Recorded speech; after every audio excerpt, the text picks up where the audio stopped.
Boa noite, amigos e amigas do canal de Piracicaba. Estamos começando mais um Entre Aspas com o Ronaldo Castilho, que é exibido todas as terças-feiras, 18h30, no @canal Estado SP, no canal de Piracicaba. E hoje eu recebo nada mais, nada menos que a primeira-dama, presidente do Fundo Social de Rio Claro, Bruna Pericinuto. Boa noite, Bruna. Boa noite, querido. Muito obrigado por me receber, obrigado pelo convite também. Como tá Rio Claro? Conta um pouquinho pra gente. Rio Claro tá cada vez mais linda, né? Eu vou falar da minha cidade, querida.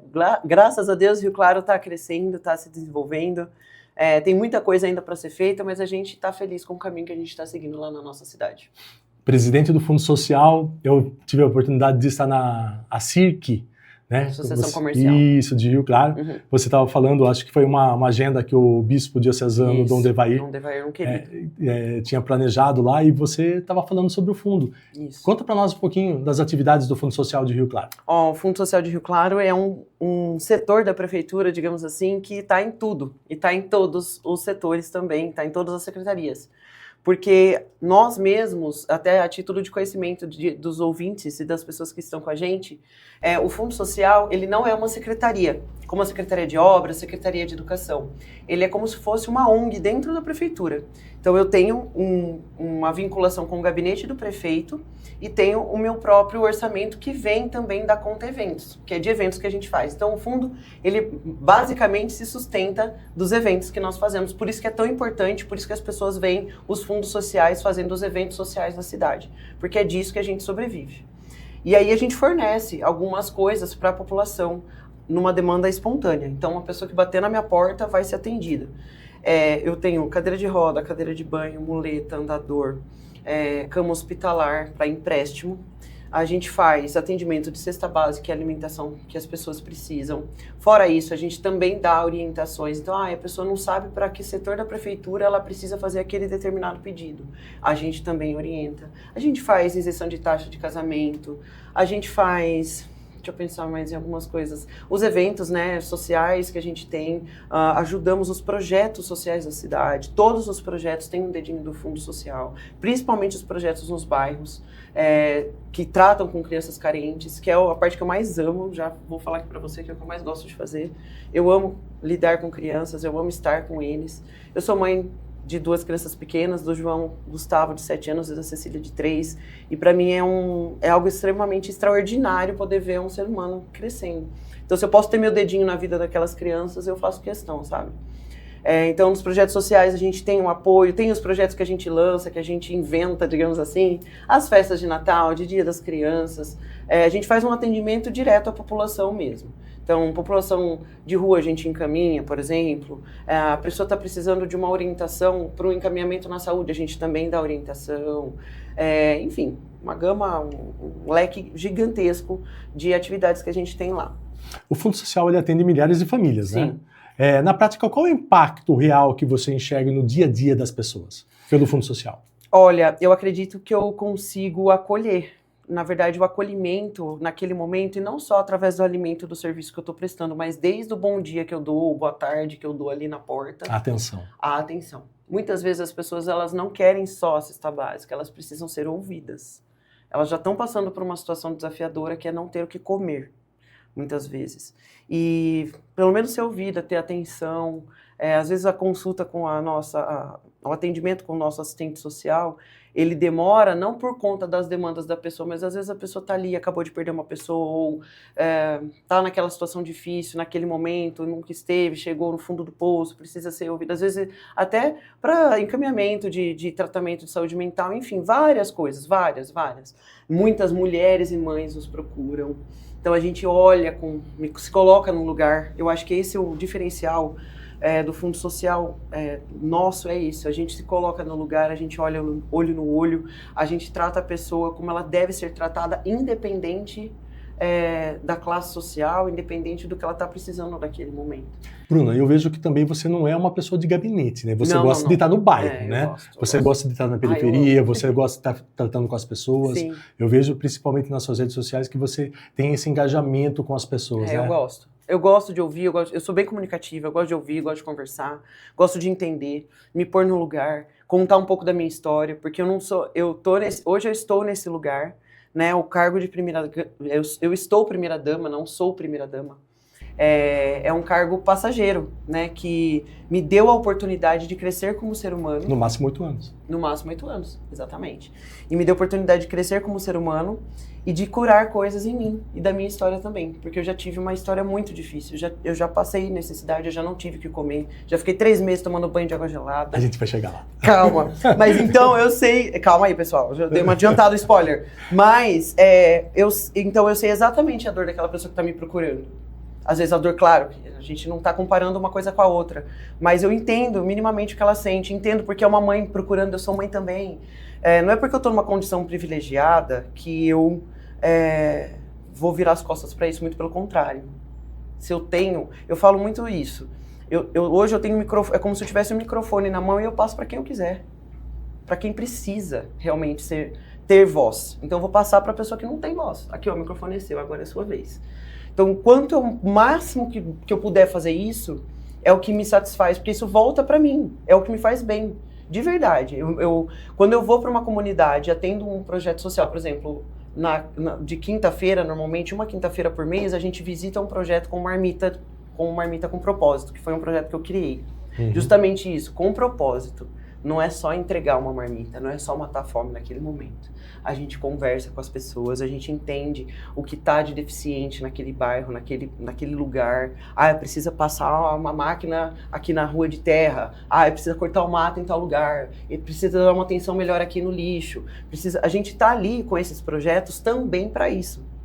Então, eu volto preenchida. Não sei nem te explicar, mas assim, eu volto preenchida quando eu faço esses trabalhos. Então, para mim, é muito gratificante. Sabe que a pergunta tinha a ver com... a próxima pergunta teria a ver com isso, né? Eu ia perguntar qual que é o projeto que tem o DNA do Fundo Social. Você acabou de responder. Você acredita que seja esse? O Marmita com Propósito é um.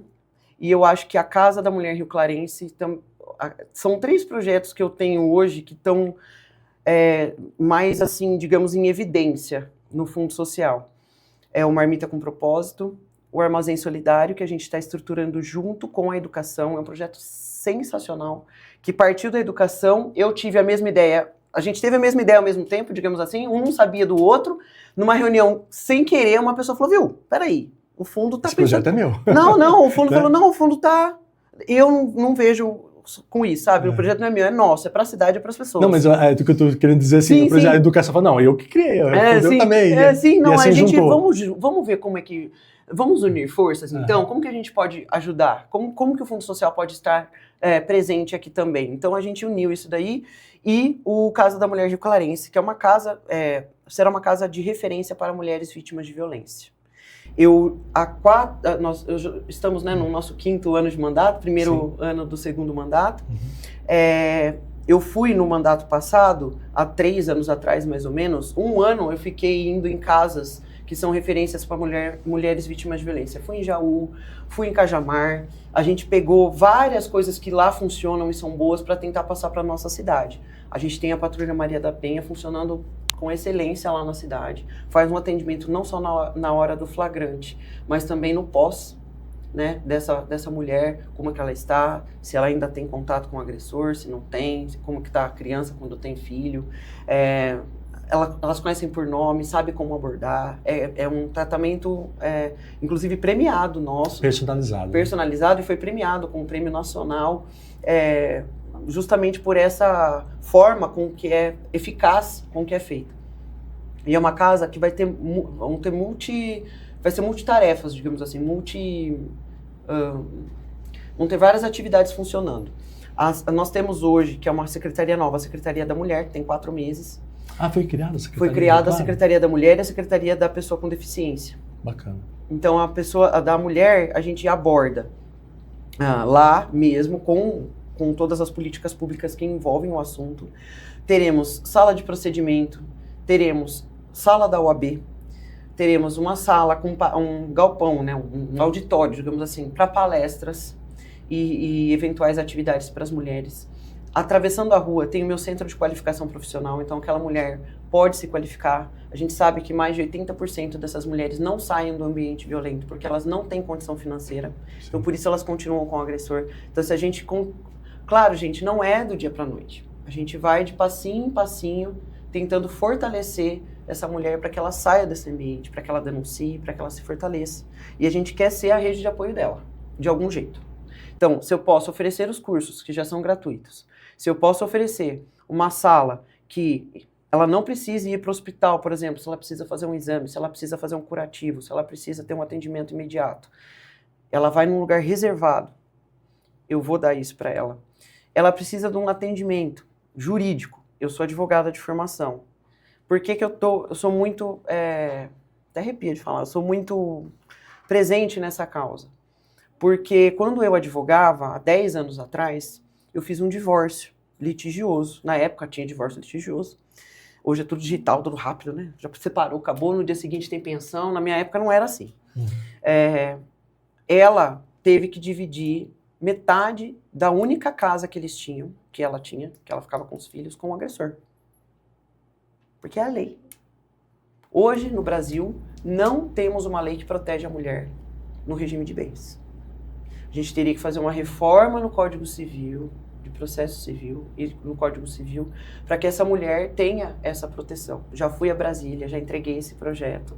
Ainda não tive êxito, mas eu sou uma mulher persistente e eu não vou desistir. Então, a gente tem feito algumas coisas, e a Casa da Mulher é uma delas, para que essa mulher sinta-se segura de algum jeito.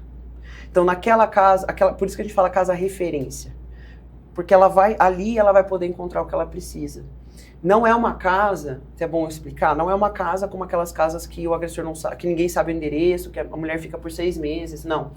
Vai ter sim um lugar se ela precisar pernoitar, se ela precisar passar um curto período para ser encaminhada para outro lugar, mas é uma casa que ela se sinta segura realmente, que tem atividades voltadas exclusivamente para ela, para o filho.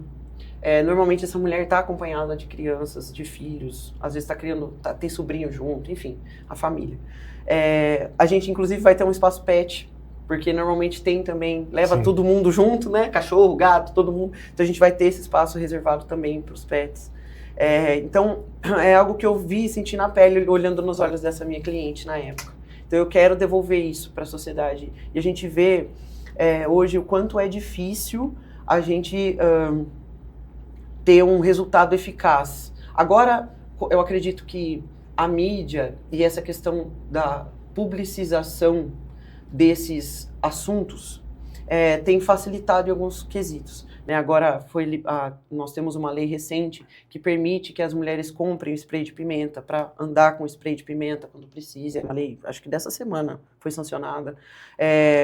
Nós temos algumas leis que protegem, porém existem ainda muitas barreiras que a gente tem que quebrar, e uma delas é essa que eu te falei. Então não adianta nada, vai fazer o divórcio, tá, mas e os bens?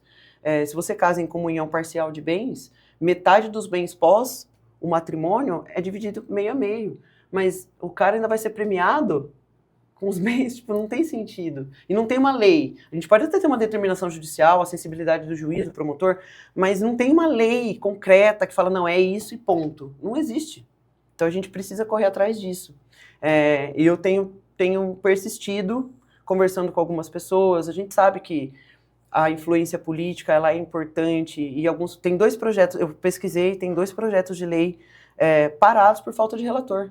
São 2 partidos, eu não lembro dos partidos agora, mas são 2 mulheres que entraram, acho que uma de 2022, uma de 2024, se eu não me engano, e está lá parado por falta de relator, porque não é interesse da maioria.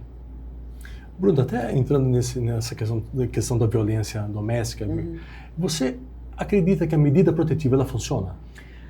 Olha, a medida protetiva, se aplicada corretamente, sim. O que acontece hoje? Tem muitas mulheres que mal utilizam as medidas protetivas.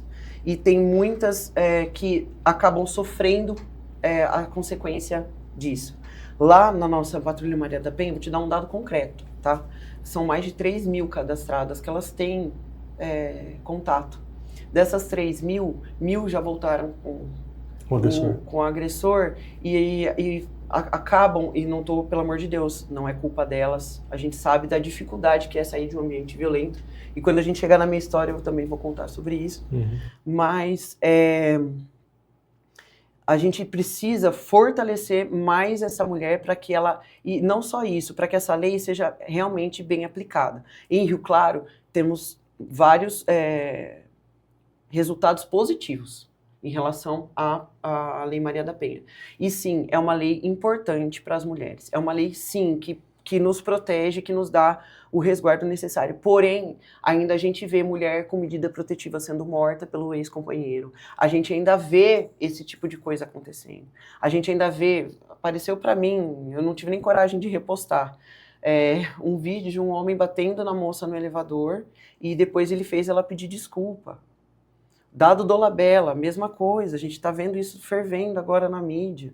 Eu vi um vídeo de um rapaz também esses dias agredindo com um capacete uma colega de trabalho. De trabalho. Foi preso hoje? Ai, que bom. Menos mal. Menos um. Mas assim, e aí você sofre essa pressão psicológica, além disso, porque o homem, ele tem essa força, né? Então, é desproporcional, né? É desproporcional fisicamente. Inclusive, até bom falar disso, a gente tem o projeto Mulheres no Tatame lá em Rio Claro. Bacana. Que é um projeto novíssimo, já está na 3ª edição, mas a gente tem 2 meses que a gente começou, que realmente ensina a defesa pessoal. A gente não está ensinando a mulher a revidar. Nem sou eu que ensino, é o professor de jiu-jitsu. O Du Mendes. Você tá Ele é campeão mundial, é referência, o cara é nota 1000, tá lá com a gente, um parceiro super querido. Eu já fui nas duas. A se defender. Isso, porque a gente sabe que fisicamente, cientificamente, a mulher tem menos força que o homem. Então a gente não quer que ela revide. A gente quer que ela saia da situação para pedir ajuda. Então é isso que a gente ensina com as técnicas de jiu-jitsu que o Du ensina pra gente. E é muito legal. Então, isso a gente dá nas comunidades. A gente leva para a comunidade. Vamos numa escola municipal, a escola abre as portas para a gente num sábado e a gente vai lá e faz as aulas. E é muito legal. Então isso vai fortalecendo esse ciclo, vai, na verdade, enfraquecendo esse ciclo de violência, que a gente quer realmente que ele se enfraqueça cada vez mais. E essas ações, elas vão crescendo, vai passando de boca em boca, vai se fortalecendo, e é isso realmente que a gente pensa e a gente quer para as nossas mulheres. Que elas sejam acolhidas, que elas se sintam seguras, que elas tenham o poder público e a prefeitura e o fundo social como um braço, né? E é isso, a gente tenta fazer o melhor possível para as coisas, e é permanente, é isso que a gente tenta também fazer, projetos que continuem, sabe? Não é só um momento, não é só, porque é no ano de eleição, porque é isso, porque é aquilo, não, são projetos concretos, não deu certo, não deu para continuar porque talvez precisa fazer alguns ajustes. A gente ajusta e volta com outro novo, melhor ainda. Então, a gente não... Eu sinto que esse trabalho de formiguinha, de andando aos poucos, é o que funciona. Às vezes a gente quer colocar toda a nossa de uma vez só, não. Acho que essa constância, mesmo que em uma frequência menor, às vezes, funciona. Então, esse projeto é uma vez por mês, faz ali, faz bonito, tem 40, 50, 60 mulheres. É isso que enche nossos olhos, sabe? Então é muito legal. Vamos conhecer um pouquinho agora a Bruna Perissinotto, né? A gente conheceu a parte da presidente do fundo, mas agora vamos conhecer a Bruna na sua essência, no seu pessoal. Como surgiu a Bruna Perissinotto? A Bruna Perissinotto é de Campinas, nascida lá. Minha mãe é professora, meu pai é engenheiro eletricista. Meu pai não tinha faculdade até os 40 anos, minha mãe era professora municipal lá em Campinas. Extremamente engajada, extremamente aplicada naquilo que ela fazia, ela amava. Minha mãe, ela dava aula de manhã, à tarde e à noite. Dava aula para EJA à noite, Educação de Jovens e Adultos, dava aula de manhã na creche, dava aula à tarde para as crianças. Adorava trabalhar com crianças com deficiência. Minha mãe criava metodologias para ajudar crianças que sofriam violência, ou que tinham traumas. E ela é minha grande inspiração, assim, da vida, como força, como mulher. E minha mãe faleceu, eu tinha 6 anos de idade. Nossa, você era nova. Eu era novinha. E você tem irmãos, Bruna? Eu tenho uma irmã de criação, que é filha da minha madrasta, que é minha irmã, sim, a gente não se desgruda. Inclusive, quero mandar um beijo pra ela. Ela tá com uma nenezinha de 2 meses. Ai, que legal. A Sofia, minha sobrinha fresca. Sou titia fresca. E elas são, assim, também um exemplo de força e de garra para mim. Era meu sonho ter uma irmã, não deu tempo da minha mãe me dar biologicamente, digamos assim, né? E aí Deus me mandou a Amanda, que é minha irmã. E a gente passou por períodos muito difíceis, né? A gente saiu de Campinas, viemos para Rio Claro. Depois que sua mãe faleceu, você saiu de Campinas. Isso, saí de Campinas, a família da minha madrasta era daqui, de Rio Claro, né? E a gente foi formando uma família, o casamento deles não deu certo. Eu, em vez de ir embora com meu pai, fiquei com a minha madrasta, porque eu não aceitava perder de novo uma mãe. Eu tinha acabado de criar um vínculo com a minha irmã, não queria perdê-la, e foi ali que começou a minha saga, digamos assim, dos meus 13 anos em diante, dos meus 13 aos 18, que foi uma época bem dificultosa, desafiadora, mas eu vejo que foi isso que me trouxe até aqui, foi isso que me fez quem eu sou hoje. Fez você crescer. Isso. Além de provar que a minha primeira infância construiu a minha essência. Então, eu falo muito que hoje, do 0 ao 7, a gente sabe que é a primeira infância ali, que a gente forma o caráter, que a gente forma a personalidade do ser humano. E eu tenho certeza absoluta que foi essa essência que a minha mãe teve muito cuidado de construir em mim, que me fez passar por tudo que eu passei do jeito que eu passei. Eu nunca fui uma adolescente revoltada, eu nunca usei droga, eu nunca me meti em confusão, eu nunca fui para caminhos errados. Pelo contrário, eu me agarrei na minha fé, já muito nova. Dava aula para catequese, sou batizada na igreja católica, dava aula para catequese, cantava no coral da igreja. Eu acho que a fé ela foi uma válvula de escape naquele momento. E a escola, né, que eu estava na fase escolar ali da adolescência, eu tinha muitos amigos na escola, por mais que era dividido em grupinhos como é até hoje, eu tinha muitos amigos, ainda tenho até hoje contato com alguns amigos até hoje. Eu me lembro de uma amiga de escola que a gente se reencontrou depois de anos. Ela falou, Bruna, mas como que você passou por tudo aquilo? E você não reclamava de nada. A gente lembra da sua história. Eles têm um outro olhar da minha história. A gente lembra da sua história e você nunca se revoltou, Como? Eu falei, eu não sei como. Eu não sei, sempre senti que tinha algo muito maior para mim. E olha onde eu cheguei. Então, assim, era verdade. Meu coração não estava mentindo. Então, eu sempre fui uma adolescente que tirava boas notas, gostava de estudar, se aplicava em algumas matérias, outras mais, outras menos, mas eu sempre gostei, tinha os meus amigos, sempre fui uma pessoa generosa, sempre fui carinhosa, sempre fui gentil. Então eu acho que isso me fortaleceu e foi o retorno que eu tive, sabe? Quando você faz o bem, você colhe o bem, entendeu? Independente da idade que você tem, se você é adolescente ou não. Eu sempre acreditei nisso. Então, eu sempre tive meus amigos, tentava aproveitar da fase da adolescência de algum jeito, tinha os paquerinhas da escola, a gente se reunia na hora do intervalo. E assim, eu vivia duas realidades completamente diferentes. Por quê? Como eu falei para vocês, meu pai se separou, então ele tinha que pagar a pensão alimentícia para dar conta dos gastos em relação a mim. Então, ele pagava a minha escola e pagava a cantina da escola. E então, ele pagava uma escola particular. Só que eu chegava da escola e eu não tinha comida. Então, a única refeição era o lanche que ele pagava da escola. Era contraditório. Totalmente. Então, eu vivia numa realidade de pessoas com classe social média alta, e eu chegava em casa e lidava com a extrema vulnerabilidade, com a minha casa chovendo no teto, caía água pelo lustre, abrindo a geladeira, não tinha nada, até desligada para não queimar. E você morava com a sua madrasta? Morava com a minha madrasta. Isso, com a minha irmã. E assim, então e mesmo sendo tão conflitante, eu não sei te explicar como que eu passei por tudo isso, da maneira que eu passei, de uma forma, não é leve a palavra, mas assim... Plena, isso. Eu faço terapia, né? Até minha terapeuta falou, nossa, eu acho que a sua criatividade, e não é criatividade de projetos, é a sua criatividade de mudar a realidade que você está naquele momento. O que você vai fazer para mudar isso agora? Para resolver. Vamos resolver. Resolve como? Então você resolve como? Você vai ter um momento bom no intervalo, você vai usar o dinheiro para comprar o lanche, é aquele lanche que você vai comer naquele momento, é aquilo que você tem, pronto, acabou.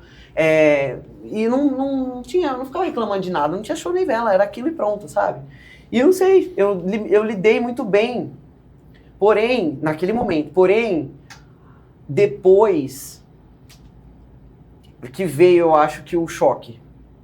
E aí crises de pânico, ansiedade, várias vezes, já tive muitos altos e baixos, eu entrei em depressão, voltei.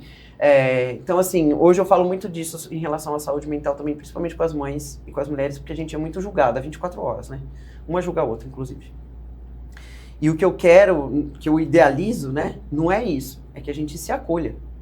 Inclusive, estava agora falando num áudio com uma amiga minha, que acabou de descobrir a gravidez, está confusa, e eu falei, mas tá normal você tá confusa. É uma vida dentro de você. É uma coisa nova na sua vida. Tá tudo bem você se sentir assim. E é isso que a gente tem que fazer, tipo, tira isso da sua cabeça, imagina, tá louca. Não é assim, gente. Você tem que entender minimamente o que aquela pessoa tá passando e colocar no lugar dela, sabe? Então eu passei por toda essa fase e de um jeito surpreendente, assim. E depois veio parece que a tsunami veio depois. Eu não sei te explicar. Assim, eu acho que a maternidade foi um gatilho, por não ter a minha mãe comigo naquele momento. Então, várias dúvidas em relação à maternidade. Bruna, e como que você saiu dessa situação? Essa situação de estar, de repente, na escola, vivendo bem, vivendo com uma realidade e outra realidade na tua casa. Como que saiu? Como que vocês saíram dessa situação? Eu parti daquele momento, a gente foi mudando de vida. Depois que eu saí, quando eu fiz 18 anos, eu tinha uma herança da minha mãe. Essa herança foi utilizada da maneira mais errada possível. E a minha madrasta acabou se aproveitando disso, me deixou dívida. Eu conheci o Gustavo nessa época. Foi aí que a gente se uniu e ele me acolheu. E foi a partir daí que a minha vida começou a ter outro rumo. A gente foi saindo dessa situação. Você está com o Gustavo há quanto tempo? Estamos juntos há 15 anos. 15 anos. Eu tinha 18, ele tinha 35 quando a gente se conheceu, são 17 anos de diferença. E a gente, eu não sei, também foi um encontro de almas mesmo, eu acredito muito nisso. Só que nesse período a gente foi tentando sair dessa situação, porque aí foi regularizando pensão, a gente ia colocando umas coisinhas ali, mudou de um quarteirão para o outro. Eu morava num bairro periférico de Rio Claro, morei de um quarteirão para o outro, que é um bairro que inclusive eu adoro, muito bom. Hoje virou uma cidade enorme, você não precisa nem sair dali, você vai no mercado, vai na farmácia, vai no banco, tem tudo lá. E por isso que eu gosto de gente, eu sempre fui, sabe? Uhum. E a gente foi mudando de situação. E aí, só que num determinado momento, quando eu tinha 18 anos, eu quis dar um basta nessa minha relação tóxica com a minha madrasta, porque ela era uma relação violenta. Depois de anos, eu descobri que para você ser vítima de violência, não basta o agressor ser homem, basta a vítima ser mulher.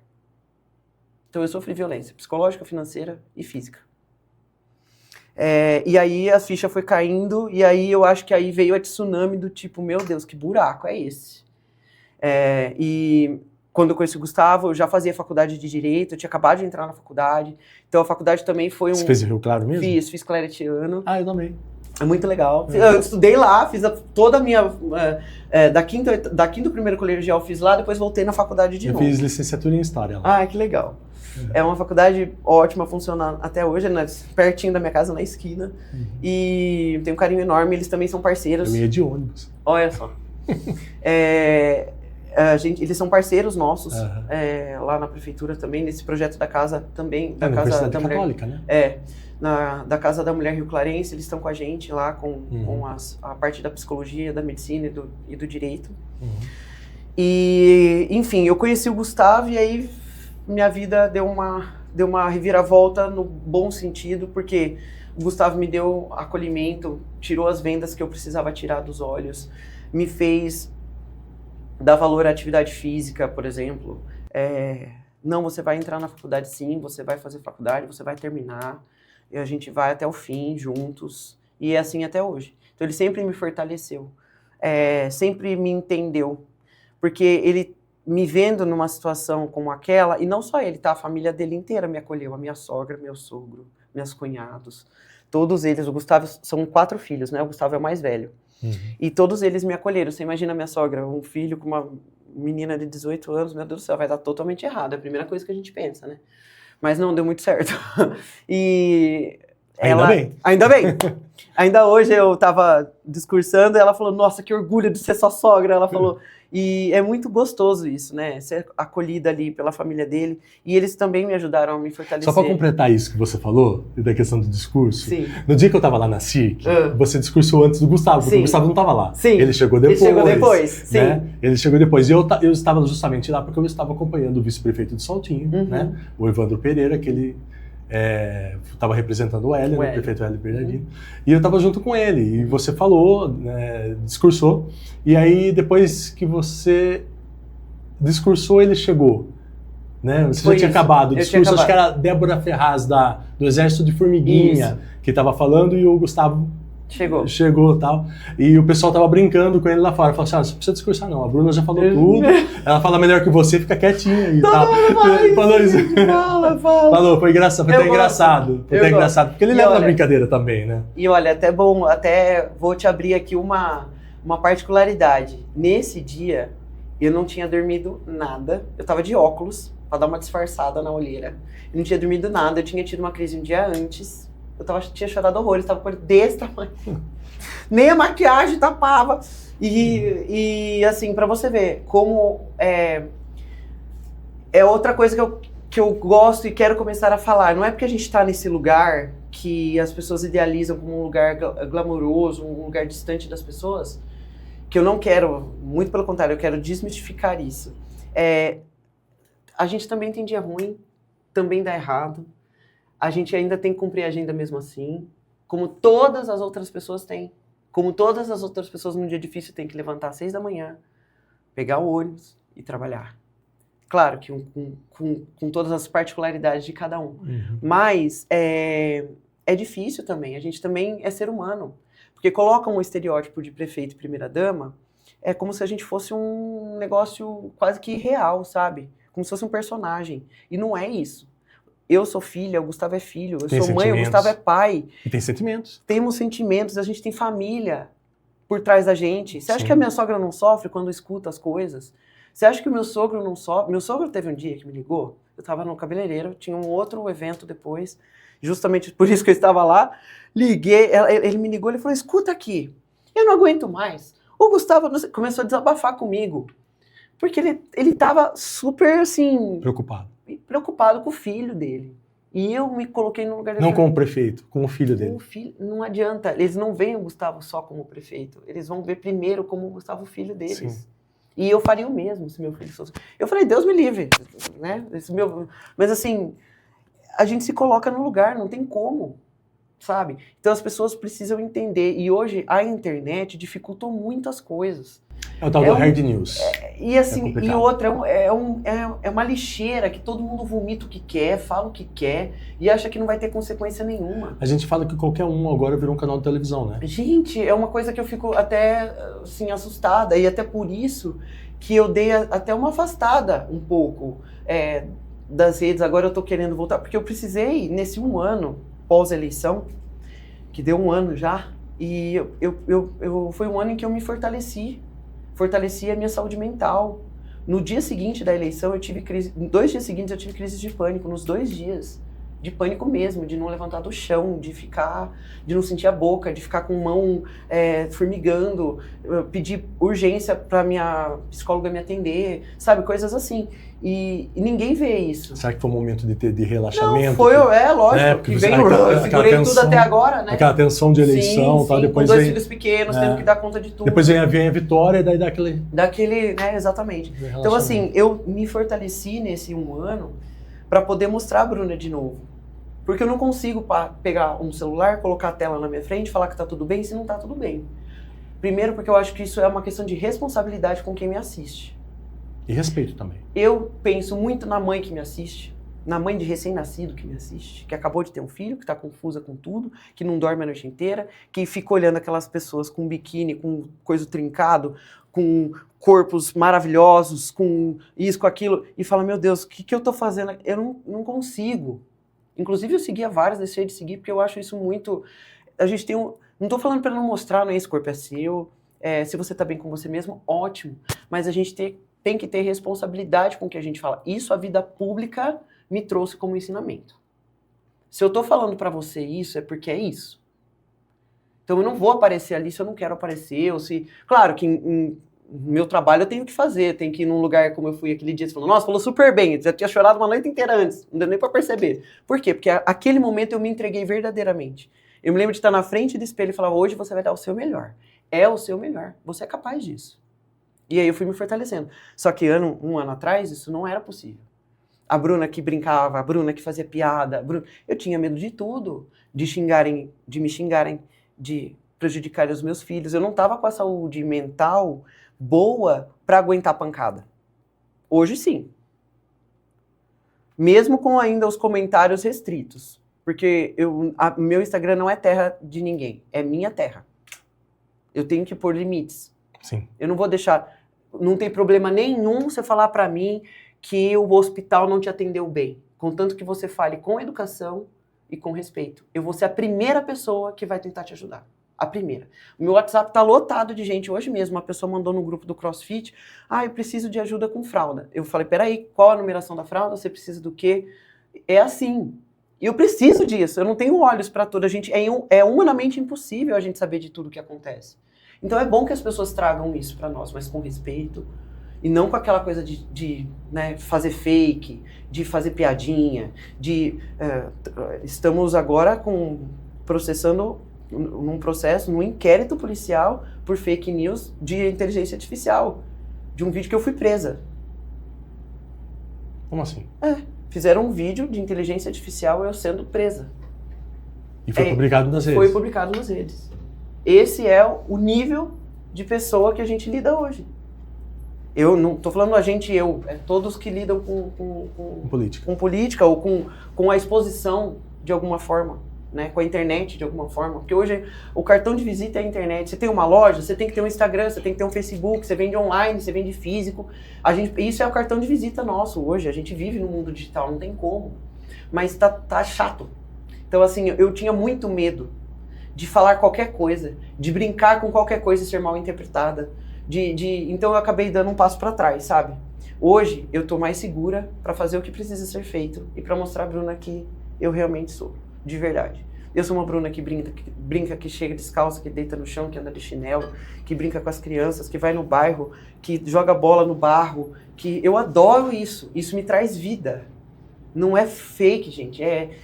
Eu gosto. Quando eu consigo ser assim, então, porque tem lugares que a gente fica até comedido, mas quando eu consigo mostrar isso, é quando eu volto à vida. E eu tenho tentado voltar com isso gradativamente para outras pessoas. Eu quero muito, várias vezes eu me pego no carro, peraí que eu vou parar, vou gravar um vídeo, porque vem um insight na hora. Aí eu falo, não, já tô atrasado, eu já gravo. Pum, eu não gravo, esquece. Não, você tem que estar na hora, o sentimento daquele momento. Eu dei uma entrevista num podcast aqui no Sol da Elas. E a Patrícia Klug e a Carol Estudou. Elas são maravilhosas. Elas são muito minhas amigas, elas sabe? São maravilhosas. A Carol falou que é minha seguidora de anos. A Carol é presidente do MDB Mulher aqui, em Piracicaba. Isso, uma querida. Eu falei pra ela pra gente tomar um café. A Patrícia foi candidata a vereadora pelo Cidadania, aí quando terminou as eleições ela saiu do Cidadania e foi pro MDB. Foi isso mesmo. Ela contou pra gente e foi muito legal a nossa conversa. Até a Patrícia, mãe atípica, conversou comigo dos projetos. É uma das bandeiras que ela trabalha. Exatamente. Eu falei que pra gente tomar um café, pra ela pegar projetos, ideias, trazer pra cá. Mãe do Gabriel. Eu pegar lá, é coisa mais linda. A gente fala, é sua cara. Não tem esse privilégio de ter filhos da minha cara. Todos os dois são a cara do meu marido, mas tudo bem. Mas assim, a gente tem conversando ali com elas, essa questão da essência, elas falaram, Bruna, a gente vê que você é de verdade. Eu sigo você faz tempo, não é da agora. A vice-prefeita de Rio Claro é do MDB, né? Maria do Carmo. Tá com a gente. Uma outra pessoa também que a gente precisa, como mulher, eu fui para Brasília com ela. Você é muito dela no dia que tava lá. Eu fui para Brasília com ela. chamam ela pelo nome. Ela transita bem ali, né? Chamam ela pelo nome. E não é no MDB só, não. No MDB ela tem carteira branca, verde, amarela, qual ela quiser. Mas, assim, as pessoas lá conhecem. Isso é prestígio. Sim. Para uma mulher... Ela estava na CIRC também. Tava, ela tá... Ela e o Nilson é o presidente da CIRC, um outro querido, um beijo, Nilson. Tem ajudado muita gente com as empreendedoras, que é um projeto encabeçado pela Maria, que ela me coloca sempre junto. E, assim, é importante, porque a maioria é um público feminino. A gente tenta fortalecer essas mulheres. Muitas são mães atípicas, isso é importante. E eu vejo que a Maria do Carmo defende o Gustavo com unhas e dentes, né? Defende. Ai de quem fala mal. Defende. Eu percebi isso. Leva o nome dele, faz. E ela é uma pessoa muito, assim, querida por nós. Eu tento sempre me inspirar em algumas coisas. Ela é uma pessoa que ela fala mesmo. Ela não quer nem saber o que você vai achar ou não. Ela vai lá, eu falo sim, porque eu falo mesmo. E é verdade, às vezes a gente precisa dessa segurança para falar, sabe? E eu aprendo muito isso com ela, porque eu sou muito nova, tenho 33 anos, estou começando, eu acho, pelos históricos que nós temos, eu sou a primeira dama mais jovem da história da cidade, de Rio Claro. Então, assim, é muito aprendizado de uma vez só, né? Então eu tento absorver... E a Maria do Carmo está há muito tempo na política. Meu Deus, ela tem mais do que a minha idade de política, né? Então, já foi vereadora, 4 mandatos, é uma mega experiente. E assim, então a gente tenta absorver o de melhor em cada um ali. E eu fico feliz de você ter falado isso do discurso, porque realmente eu quis dar o meu melhor aquele dia, sabe? E aquele dia depois teve coisas tão lindas que aconteceram e é realmente isso, a energia que a gente emana é a energia que a gente recebe. Exato. E é isso que eu acredito. Então eu acredito que eu plantei muito nessa fase difícil que eu tive durante a minha adolescência, continuo plantando para que eu colha os frutos, tô colhendo e ainda vou colher esses frutos lá na frente. Aí a Bruna se forma em Direito. Isso. A Bruna se forma em Direito, vai trabalhar com o William Najib, que foi um querido, é um chefe... Como foi a prova da OAB? Dificílima, eu prestei 5 vezes. 5 vezes? Prestei 3 vezes durante o último ano. Tá bom, bonita? Você faz Direito? Ah, minha filha, vamos lá. Vamos com tudo, é isso aí, tem que estudar. Não, tá cada vez pior, mas assim, eu fiz 3 provas, não sei se ainda são 3 por ano? São 2? Não, são 3. São 3. Eu fiz no último ano, pra treinar, tipo assim, se passar, passou, não consegui. Aí eu falei, não, agora eu vou pegar pra valer na primeira do ano seguinte em que eu me formei. Não passei. Aí eu fiquei, nossa senhora, e agora? Eu trabalho no escritório, eu não tenho OAB, meu Deus do céu, eu já tava, tipo... Aí eu lembro exatamente desse dia. O meu chefe, William Najib, filho, inclusive um beijo pra ele, pegou na minha mão, falou assim, é o seguinte, você não é menos que ninguém aqui. Não é porque você não passou na OAB que eu vou demitir você, que eu vou desconsiderar você, que eu vou tirar o seu mérito do que você faz. Tira isso da sua cabeça. Na sua hora vai acontecer. Calma, tá tudo bem. Na prova seguinte passei. Porque eu tirei tudo isso. Graças a Deus. Graças a Deus. Tirei tudo isso das minhas costas. O peso das esse costas, peso, né? que não tinham nem colocado em mim, eu mesma coloquei.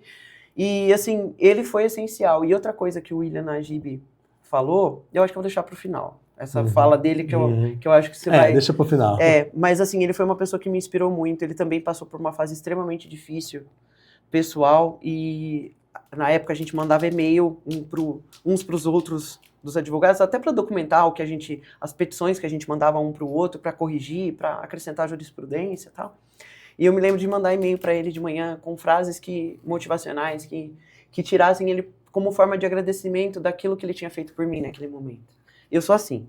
Você deu a mão pra mim, fica tranquilo que eu não vou soltar a sua mão. Se você me ajudou, eu vou te ajudar.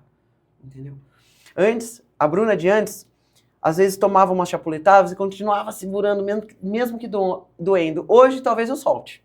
Porque eu preciso manter a minha saúde em primeiro lugar para conseguir ser a melhor mãe que eu posso ser, a melhor esposa que eu posso ser, a melhor primeira-dama e presidente de fundo que eu posso ser. As pessoas que estão comigo merecem isso. Meus filhos merecem uma boa mãe, meu marido merece uma boa esposa, uma boa companheira, os funcionários merecem uma líder que acolha e que direcione. Então eu preciso estar bem para poder dar o meu melhor para o outro. Por muito tempo achei que isso era egoísmo. Não é egoísmo, isso é amor próprio. Bruna, deixa eu fazer uma pergunta para você. Aí Gustavo resolve ser candidato a prefeito. E a Bruna? A Bruna apoiou essa candidatura? O Gustavo foi candidato a prefeito 2 vezes. Na primeira vez eu estava no Najib, no William. E eu lembro de eu lá fazendo as petições, fazendo as coisas. Como que ele chegou para você e falou assim, Bruna, você é candidato a prefeito? Como que foi? Eu nem lembro. A primeira eu não lembro. A primeira eu não lembro. Eu lembro que as coisas foram acontecendo. Ele teve a oportunidade como sucessor na época. E aí eu meio que demorei para entender, porque eu nunca fui envolvida no meio político. Nem com o Gustavo, porque o Gustavo era secretário, ele não era vereador, nunca foi nada político. Ele nunca concorreu a um cargo eletivo. Nunca. Ele era bastidor total, técnico total. E ele é até hoje técnico, né? Então, assim, ele é um gestor muito técnico. Ele entende muito de administração pública, lei de cabo a rabo, de frente, de costa, de tudo do jeito que você imagina. Ele é muito inteligente e ele é muito aplicado nessas questões. Então, assim, eu nunca fui a esposa do cara que tinha que se fazer presente nos eventos. Então, eu não entendia muito porque sobre ele era política. Técnico. Ele era técnico. E na época, mesmo no grupo... Era não, é. Mesmo na época, quando tinha o grupo no Fundo Social, a minha sogra que fazia parte, ela me levava junto em alguns eventos, sempre me deixou muito à vontade em relação a isso. Mas ela estava muito mais ambientada. Então eu ficava mais distante.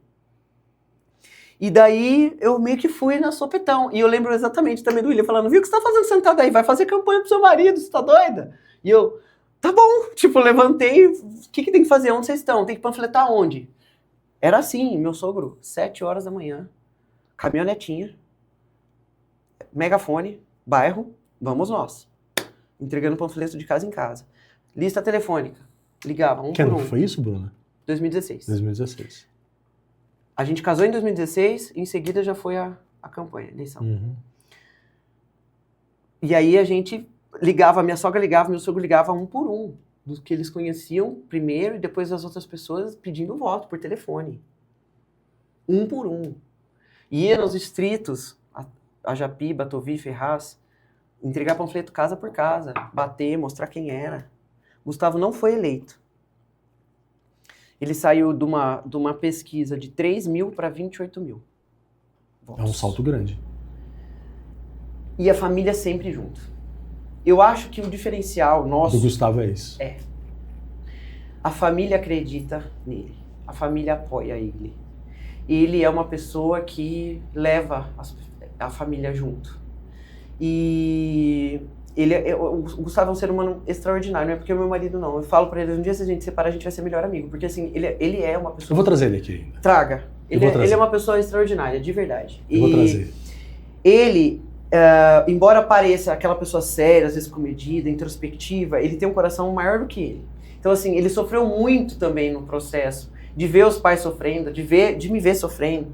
E aí, logo depois, e ele sempre teve esse sonho de ser prefeito. E aí ele perde a eleição e ele vai fazer o quê daí? Você perde uma eleição, mas você saiu maior do que você entrou. Lembra? Sim, dos 28 mil e dos 3 mil. Uhum. E aí as portas começaram a se abrir. E aí o PSD falou, opa...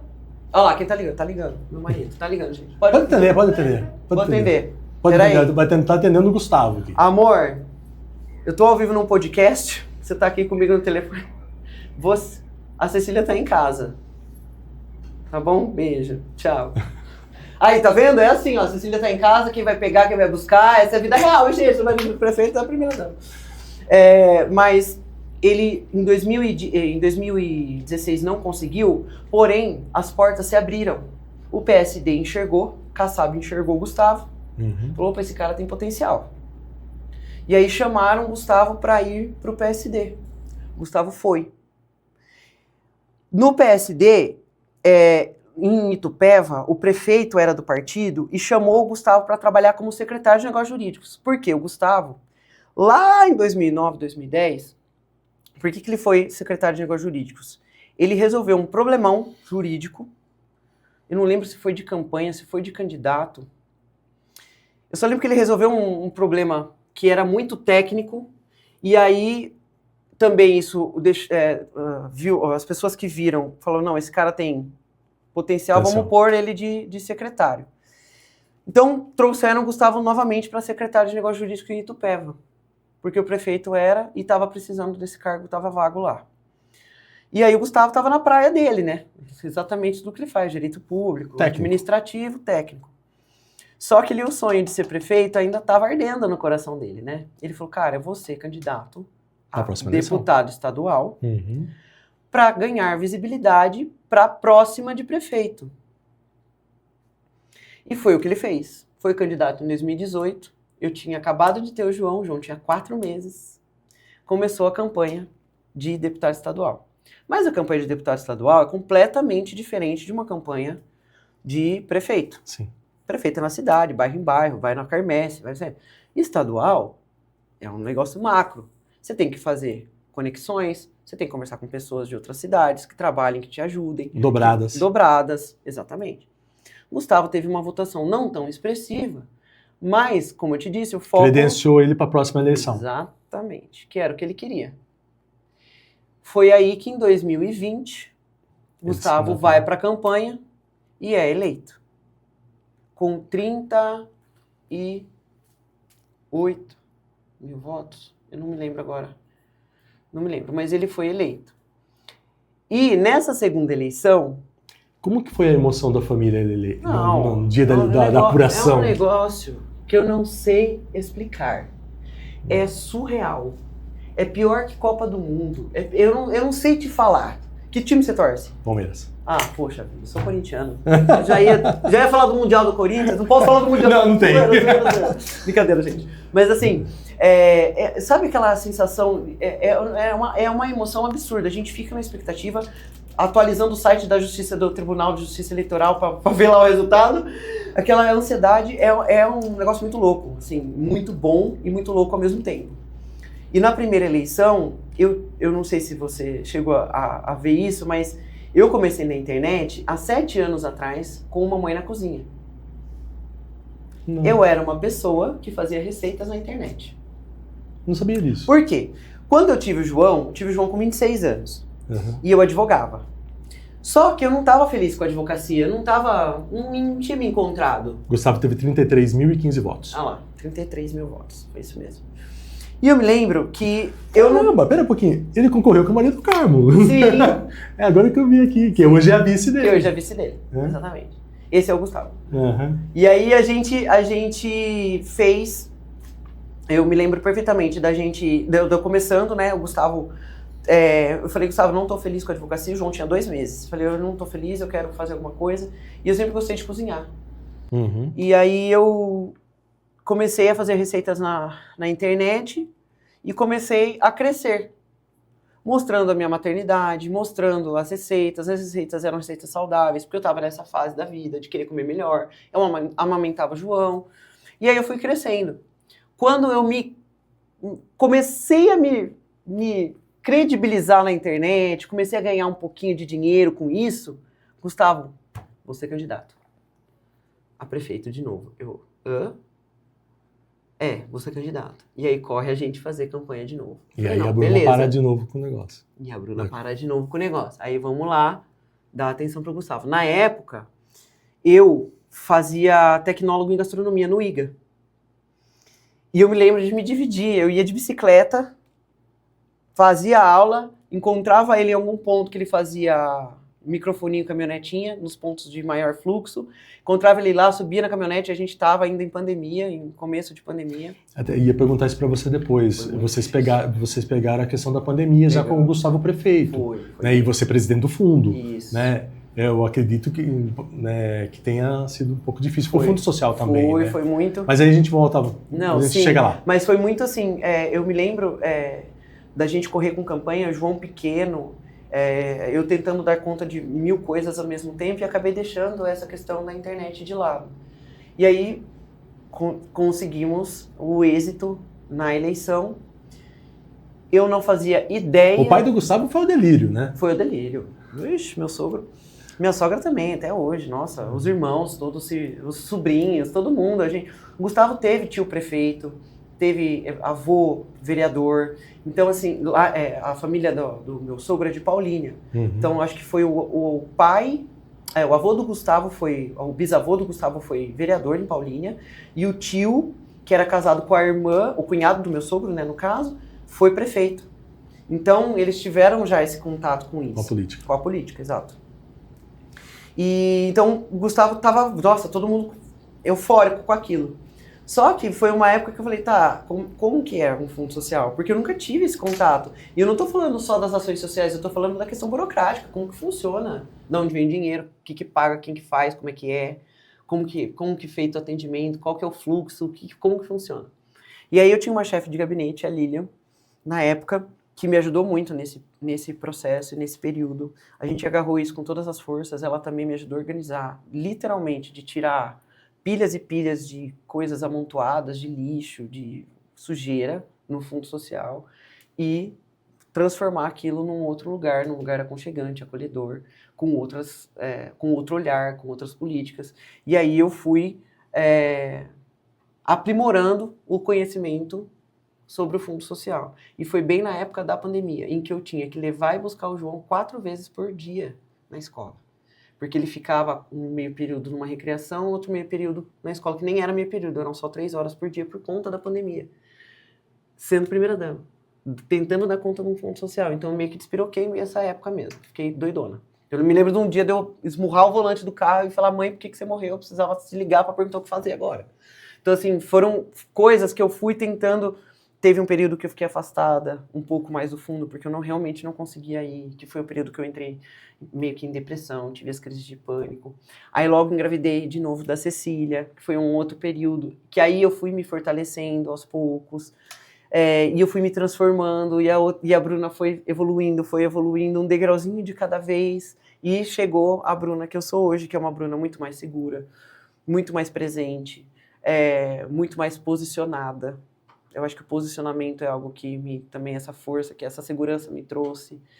Então, eu fui caminhando, e tudo isso porque eu tive um homem, um parceiro mesmo, do meu lado, que me enxergou asas quando eu mesma não enxerguei. Aí vem a reeleição, Gustavo Precinuto é reeleito com 56.056 votos. Eu não sabia se eu abraçava ele primeiro ou se a minha sogra abraçava ele primeiro, porque eu sou mãe, né? Então eu falei, gente, a mãe tem que dar o primeiro abraço no filho, o prefeito que ganhou a eleição, né? E eu lá assim, sogra, vai você ou vai eu? Lá, qualquer um, e todo mundo se abraçando. E a gente tem os mesmos amigos, faz 12 anos que a gente tem amizades muito... Uhum. E eles são irmãos pra gente. Tava todo mundo lá, fizeram camiseta de surpresa, eu já sabia. Fizeram uma festa, e todo mundo pulando, e todo mundo festejando. A minha amiga, Gustavo ganhou, Gustavo ganhou, Gustavo ganhou. A gente, tipo, uma coisa que... E mesmo o Gustavo, ele é muito... Ele é muito Caxias, técnico, não sei te dizer a palavra correta, mas ele não acredita, tipo São Tomé. Tem que ver para crer. A pesquisa falava que ia dar certo, tava dando certo. Não, ele tinha que ir, ele falou, não, mas não sei se é. Mas eu não sei, não saiu lá, aprovado, eleito. Então, assim, ele foi até o último minuto em dúvida daquilo que poderia ser ou não. E eleição é isso, gente. E a diferença é por causa de 20 mil votos. Tem gente que perde, né, por 100 votos. 50. A gente teve um vereador que perdeu por 70 votos. Tem um vereador aqui em Piracicaba que perdeu por 11. Cara, você imagina a frustração. 11 Você imagina? O cara vai falar assim, é uma visita que eu não fiz. Exatamente! Mas assim, às vezes nem é, às vezes as coisas mudam. A política é uma nuvem, a gente fala. A política é uma nuvem, ela permeia, ela nunca tá no mesmo lugar, nunca é do mesmo jeito, no mesmo formato. Então assim, foi algo... E aí eu enxerguei uma outra Bruna, que é o que eu te falei. Acabou a eleição, eu tirei aquela capa e falei, não, peraí.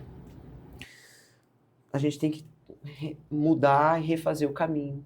A gente tem que... Eu preciso olhar mais pra mim. Eu me doei demais, agora meu copo tá vazio, eu preciso preencher ele de novo. E agora, um ano depois, eu tô com o copo preenchido, para dar o meu melhor de novo. E assim a gente vai aos poucos. Então eu aprendi também a colocar limites em questões, gente, até aqui eu consigo, daqui pra frente não consigo. Eu sou muito verdadeira. Eu converso com o vereador sabe, não, cara, não consigo te ajudar. Eu prefiro falar isso do que ficar enrolando e o cara não ter confiança em mim. Eu faço isso com os meus filhos. Vai doer, filho, vai doer, mas vai passar e eu tô aqui com você. Porque eles precisam confiar em mim. O Gustavo é a mesma coisa. A gente já vem, você trabalha com prefeitos, você sabe o que eu tô falando. A gente já vem com uma coisa escrita na testa. Político é corrupto, político não presta, política não dá certo, político é isso e aquilo. A única coisa que a gente tem é a palavra. Isso também aprendi com o Gustavo e com a política. É a palavra. Você tem que ter palavra. Você falou que vai acontecer, vai acontecer. Em nenhum momento na campanha o Gustavo fez promessa de absolutamente nada. Ele falou do que já tinha acontecido e dos planos que ele tinha para o futuro. Ele não falou, eu vou fazer, eu vou... Os planos são construir um hospital, os planos são construir mais escolas, o plano é fila zero em creche, o plano é... Essas são as minhas propostas. Não é promessa. É completamente diferente. Porque não dá para prometer nada. Tem vários fatores que influenciam em tudo. A gente não governa sozinho. Sim, exatamente. Então, foi isso assim que norteou um pouco a vida política. Uma palavra que descreve Rio Claro. Acolhedor. Você que é campineira, né? Eu sou campineira, é uma cidade muito Você acolhedora. Torceu pro Guarani ou pra Ponte? Ponte Preta. É por ser corintiana, Sou corintiana, infelizmente. não tem como você torcer pro verde, né? Não. Mas eu frequentava o Guarani, tá? Brinco de Ouro, Brinco da Princesa, que eles falam lá o Estádio da Princesa. Meu pai era sócio, o Guarani era um clube esportivo, comum. Meu pai frequentava, me levava quando eu queria ter muitas memórias no Guarani. Mas eu não torcia pro Guarani.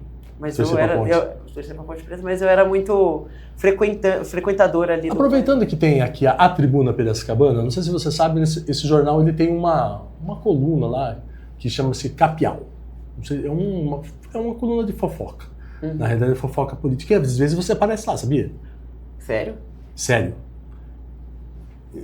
Tô famosa em Piracicaba, gente! Famosa em Piracite! Se eu achar, eu mando pra você. Manda! Às vezes, quem escreve essa coluna que a gente não sabe quem é, porque é o Capial. Às vezes até sabe quem escreve, mas às vezes é assessoria e tal, e você aparece lá algumas vezes, né? Já que você está no PSD. E lá fala-se muito em que a Bruna Pericinoto é candidata a deputada estadual nas eleições de 2026, nas próximas eleições daqui a um ano. Isso é verdade? Não podemos falar candidatura, temos que pré-candidatura. falar pré-candidatura. Mas ali fala candidatura mesmo. Eles não querem mas não pode. Não pode, senão eu vou presa. Brincadeira, não vou presa, mas... Como uma fofoca, né? Eles não querem. A Bruna é pré-candidata? A pré-candidatura, ela é algo factível sim, tá? Eu fiquei muito lisonjeada com o convite do Kassab, que é um exemplo para mim como político. É uma pessoa que eu levo como inspiração, inclusive estive com ele. E falam mais, essa coluna fala mais coisas. Depois você vai me contar tudo, eu sou curiosa. Que falam de você. Mas falam mal? Não sei se é mal. Na realidade, eu não sei se é mal, ai meu Deus. Na realidade eu não sei se é mal porque são suposições que esse colunista tem e ele joga lá como se fosse... Tá, mas me mostra, eu quero saber. Mas assim, a pré-candidatura ela é factível. Claro que depende de inúmeros fatores. Depende do partido, depende de várias conexões que a gente tem que fazer. E claro que a vontade do partido é o que mais... Eu não posso ir sem o aval do partido. Eu não posso falar, sou pré-candidato e pronto. Não, primeiramente que eu já não sou uma pessoa assim, né? Eu considero muito o entorno. A gente tem uma cidade que precisa de uma representatividade. Isso que eu ia falar. Desde que o Aldo Demarque não se reelegeu mais, porque ele ficou muito tempo na LESP, né? Sim, 7 mandatos. 7 mandatos. E o Aldo Demarque é de Rio Claro, ele representava aquela região toda. Sim. Né? E aconteceu com ele a mesma coisa que aconteceu com o Roberto Moraes aqui, né, em Piracicaba. O Roberto também ficou, acho que 6 ou 7 mandatos, não me lembro de cabeça. E depois também ele não conseguiu a eleição. Eu acredito que o Aldo Demarque e o Roberto Moraes, eles não conseguiram a mesma eleição. Né? Foi na mesma eleição que eles não conseguiram voltar para a LESP. E isso abriu uma lacuna grande na região de Rio Claro. Né? Você acha que você preencheria essa lacuna? Sim. Com certeza. Estou aqui para isso. Estou à disposição do partido. O Kassab é um cara que me abraçou também, né? Eu gosto muito do Kassab porque ele é muito respeitoso com todas as frentes, sabe? Ele permeia em todo lugar. Essa é a verdade. Ele conversa com todas as pessoas. Ele é político. A política é isso. Sim. Você precisa conversar. Um dos melhores. Para mim. Articulador é um dos melhores. É essa palavra que eu queria. Articulador. E é nisso que eu vejo. O Gustavo também tem esse perfil. Eu também tenho esse perfil. A gente não vai a gente não é de ir pra porrada, de embate, não é. Por quê? Porque isso atinge a população diretamente. Você entende? Não adianta a gente polarizar o negócio. Então eu acredito nas diretrizes do partido. Eu acredito de verdade. Eu desde sempre desde os meus 13 anos, me lembro de ver comerciais, na época passava comercial na TV, e a gente via ali o candidato, conseguia escolher um candidato, por não ter a proximidade com o candidato, a gente via muito nas propagandas eleitorais. E eu me lembro de discutir com a mãe da minha madrasta, que eu considero como minha avó, que já não é mais viva, mas a gente falava, nossa, avó, o que você acha desse? Eu sempre fui envolvida, com 16 anos eu fiz questão de tirar título, então eu sempre gostei. Né, tava lá no meu inconsciente. A minha mãe votou no Fernando Collor porque ele era bonito. Então, a minha avó falava do Celso Russomano, eu lembro até hoje. Ela, o Celso Russomano, ele é lindo, não sei o quê, enfim. E a gente conversava muito sobre isso, eu tenho essas memórias na minha mente. E o Kassab e o partido, ele tem essa leveza, ele traz essa leveza, essa segurança para o candidato, né, que está ali à disposição para o Gustavo, que hoje que foi candidato lá em 2018, que foi candidato a prefeito, né? É um partido que nos dá essa segurança. Estivemos com o Kassab agora essa semana num ato de filiação, potências, né, brasileiras, referências sendo filiadas no partido, trazendo peso, robustez para essas próximas eleições, que eu acho que é isso que a gente realmente precisa, de uma pacificação, sabe? O Brasil precisa continuar crescendo, a gente precisa parar de brigar o tempo inteiro, desse fla-flu que não leva a lugar nenhum. E o Kassab é assim, além dele ser uma pessoa séria, uma pessoa correta, uma pessoa de palavra, são valores que eu vejo neles e no partido que condizem, convergem com os meus valores como pessoa e como mulher. Então, há a possibilidade da Bruna ser pré-candidata a deputada estadual. Há possibilidade como pré-candidatura, sim. Pelo PSD. Estou à disposição pelo PSD, meu chefinho Kassab que manda. Eu falo, chefinho, eu chamo ele de chefinho. Eu falo, chefinho, se o senhor mandar, tá mandado. E assim, eu fico feliz, né, porque é uma forma de... É o reconhecimento do seu trabalho. Exatamente. Então, assim, eu fico muito feliz de poder ter essa oportunidade. Mesmo com tantos desafios, a maternidade, a administração do lar, o fundo social, tudo ao mesmo tempo. Deixa eu só fazer mais uma pergunta para você. Claro. Que é uma curiosidade minha mesmo. Você falou algumas vezes que você entrou em depressão. Sim. Né? Muitas pessoas falam que a depressão ela é uma doença. Ou algumas pessoas falam que a depressão é uma frescura. Não, Deus me livre, não é. Não, eu tô falando que as pessoas falam, né? Sim. Eu tenho a minha opinião formada, eu acredito que não seja mesmo. Não é. É uma coisa muito séria, né? A depressão, ela é muito séria. E assim, eu acredito que quando você não... É porque você não consegue controlar o que você pensa. Então, e a mente é o que a gente precisa para levar o corpo, entendeu? Então, se você não tá bem mentalmente, não adianta você ter tudo que nada faz sentido para você. Então, era o que realmente estava... Eu perdi, a palavra é assim, eu perdi o tesão na vida mesmo. Eu estava perdendo o tesão das coisas, de viver, de estar ali. Não via sentido no meu trabalho, no que eu estava fazendo. E não é porque eu não fazia, muito pelo contrário. E aí eu comecei a acender um alerta em mim. Porque eu já tive duas depressões pós-parto. É isso que eu ia perguntar. 2 depressões pós-parto. Nas duas gestações. Do João foi um pouco... Do João e da Cecília. Do João foi um pouco mais leve do que a da Cecília. Eu acho porque, não sei se teve um acúmulo de coisas, enfim. Mas, por conta da minha história que eu contei, da minha mãe, a maternidade é um gatilho. Hoje, quem tem a mãe viva e quer ligar para perguntar o que fazer, liga e pergunta. Eu não tinha essa opção e eu sentia muita falta disso. Porque eu acho que a mulher tem essa conexão de ligar para a mãe e falar, viu mãe, nossa, eu tô passando por isso, você não pode... O que você faria? O que você fez comigo? Você passou por isso? Como que você direcionaria uma situação dessa? Então, assim, eu me sentia meio que sozinha, sabe? Eu me sentia meio perdida. Embora a minha sogra sempre falou, eu sei que eu nunca vou substituir sua mãe, mas você pode contar comigo como uma mãe. Ela sempre falou isso. Então, assim, eu me senti muito perdida, muito sozinha, e eu fui entrando num buraco, e eu não fui percebendo, a hora que eu vi estava tudo escuro. E só que eu tenho... E a terapia te ajudou a sair disso. Exatamente. Eu tenho uma consciência, mesmo nesses momentos, em que isso não é normal. Porque o que acontece? Quando você está num estado de depressão, você às vezes não percebe que você está no estado de depressão, e aí você não consegue sair daquilo, você não sabe para onde ir. Eu sabia para onde ir, eu só não conseguia ir. Entende? É a mesma coisa, você precisa pegar um ônibus para chegar na rodoviária. Se você vai pegar 3 ônibus, ou se você vai pegar um, você sabe que você tem que... Entendeu? Eu tava ali, mas eu não consegui chegar até a cura. E aí as terapias foram me ajudando e foram me fortalecendo. Inclusive a minha psicóloga falou essa última sessão. Amanhã eu tenho a sessão, mas ela falou nessa semana passada, ela falou, você é muito responsiva. Não é responsabilidade, é responsividade. Você se importa com o processo. Talvez por isso seja um pouco mais pesado para você, em alguns aspectos, ou talvez na maioria deles. Então, a hora que eu cheguei lá, eu vi que estava escuro demais e eu falei, ué, mas eu tenho que sair daqui. Como que eu vou sair daqui? Foi um processo.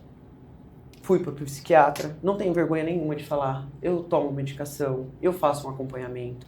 Eu acho que todas as pessoas deveriam buscar ajuda. Todas. Inclusive é um alerta, um aviso, busquem ajuda. Não achem normal não querer sair da cama. Não achem normal não gostar do que você vê no espelho. Não achem normal você se sentir para baixo o tempo todo, querer chorar o tempo todo, se sentir inferiorizado. Não ache normal, porque não é normal. Você merece ser feliz, você merece ter o melhor. Você merece buscar o que é bom para você. Você merece isso de uma vez por todas. Então, assim, não ache normal ficar para baixo. Então, busque ajuda. E foi isso que eu fiz. Me considero uma buscadora, mas eu quero resolver. É o que eu falei para você lá atrás. Eu quero resolver. Eu preciso resolver. Como? É na medicação? Então é na medicação. E não tem problema nenhum. Não fiquei naquela coisa... Importante é resolver. Não fiquei naquela culpa de, eu vou ter que tomar remédio. Eu vou ter que ir pro psiquiatra. Não, graças a Deus eu fui pro psiquiatra. Graças a Deus eu estou medicada. Porque essa medicação me ajuda a ser a Bruna que eu preciso ser. E que eu quero ser. A que eu preciso ser não significa que eu vou vestir uma máscara e ser alguém que eu não sou. Não. Eu preciso dar o meu melhor aqui, naquele momento, e a medicação e as terapias me ajudam. Mas também não é só a medicação. Uma coisa que me ajudou 100% foi a atividade física. Isso eu falo pra todo mundo, inclusive pro meu próprio marido. Eu pego no pé dele. Por quê? Você não precisa estar bem para fazer atividade física. A atividade física vai te deixar bem, é o contrário. Você tem meia hora, você tem 20 minutos, não interessa. Faça. É uma volta no quarteirão, não tem problema. É uma volta no quarteirão. Você vai ficar feliz por você ter conseguido dar uma volta no quarteirão. Amanhã são 2 voltas, depois são 3, depois são 4. E aí você fala, caramba, eu tô dando 10 voltas no quarteirão, nem percebi. Entendeu? A atividade física é a minha válvula de escape. É meu autocuidado. Eu não abro mão. A não ser quando é um momento que realmente não tem como, mas mesmo viajando, mesmo de férias, não é sacrifício pra mim, não é algo penoso. Eu tenho que ir. Não, eu vou porque eu quero. É como tomar banho.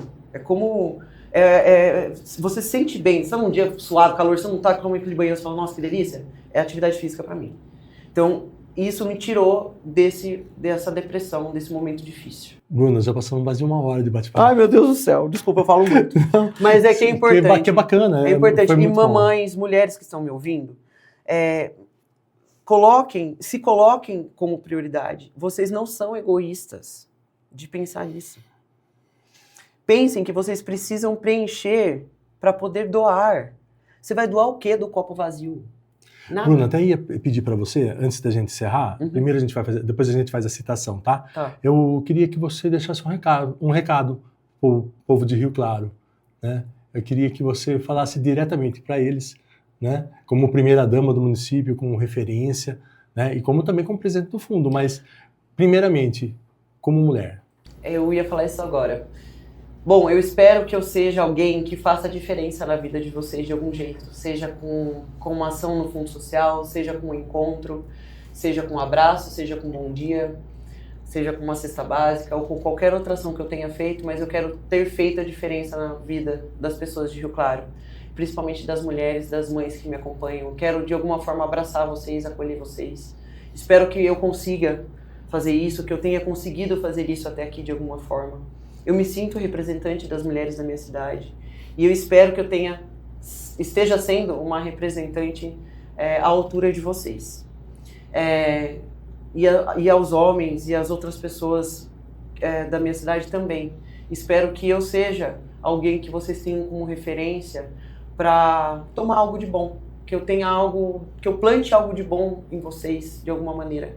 Que eu acho que é esse o legado que eu quero deixar. Não é ser a primeira dama que, em números, que mais fez em números, mas a primeira dama que mais deixou plantinhas sementadas, sementinhas plantadas no coração das pessoas da minha cidade e das mulheres principalmente. E agora a sua citação, já que o programa chama Entre Aspas, qual que é a citação que marcou a tua trajetória?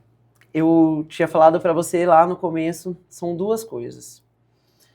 Nessa época em que eu estive advogando, o meu chefe, o William Najib, falou uma coisa que me marcou muito e que eu levo para o meu trabalho hoje. O chefe manda, o líder inspira. Então eu quero ser inspiração de algum jeito para as pessoas que estão ao meu redor no meu trabalho, que me veem como primeira-dama, que me veem como a Bruna na minha cidade. Eu quero inspirar essas pessoas de alguma forma. Seja porque eu faço atividade física, seja porque eu cozinho, seja porque eu tenho uma maternidade que talvez encaixe com os valores que essas pessoas têm, seja porque eu trago leveza para isso, do tipo, ai, com ela acontece, graças a Deus, comigo, com ela também, não é só comigo, eu não tô sozinha. É isso que eu quero que as pessoas sintam, que elas se sintam abraçadas de alguma maneira. E a outra é, o cargo vai embora, o legado fica. Então a gente não está se importando com o cargo, a gente está se importando com o legado. Somos seres humanos, não somos perfeitos, temos muito a melhorar, tem muita coisa ainda em Rio Claro que precisa ser feita, no fundo social que precisa ser feita, de todos os aspectos. Mas o que eu acho que é o nosso diferencial é que a gente faz com amor e a gente se importa, a gente gosta de estar ali, a gente gosta do que a gente faz. A gente pega na mão mesmo, sabe? E fala, não, peraí, então tem que ir para aquela direção e não presta, então a gente vai. Por mais custoso que isso seja, por mais difícil e árduo que muitas vezes é, a gente faz com as melhores intenções, realmente com a alma e com o coração. Eu posso dizer por mim e pelo meu marido também, mas vocês vão ouvir ele aqui um dia, mas eu posso falar por mim que eu faço com muito amor. Eu amo o Fundo Social de Solidariedade, eu vou sentir muita falta, eu gosto do voluntariado, eu gosto de estar com pessoas, de trazer o bem para as pessoas. De estar nos bairros. De estar nos bairros, de ajudar, de brincar com a criançada. Eu gosto, eu amo isso. Então eu espero que eu deixe minha marquinha na vida das pessoas de um jeito ou de outro. Antes de te agradecer, né, também quero agradecer a Natália. Ah, né? Nath, maravilhosa. Né? A Natália que fez todo o meio de campo para que esse podcast acontecesse. E antes da Natália, eu tenho que agradecer a Tássia. Sim, né? A Tássia trabalhou com a gente também, trabalha ainda. Então, agradecer a Tássia porque foi a Tássia que fez todo o intermédio o meio de campo também. Trabalhou aqui em Piracicaba. Trabalhou em Piracicaba, foi secretária de governo, foi diretora de comunicação social da gestão do Luciano, né, Luciano Almeida.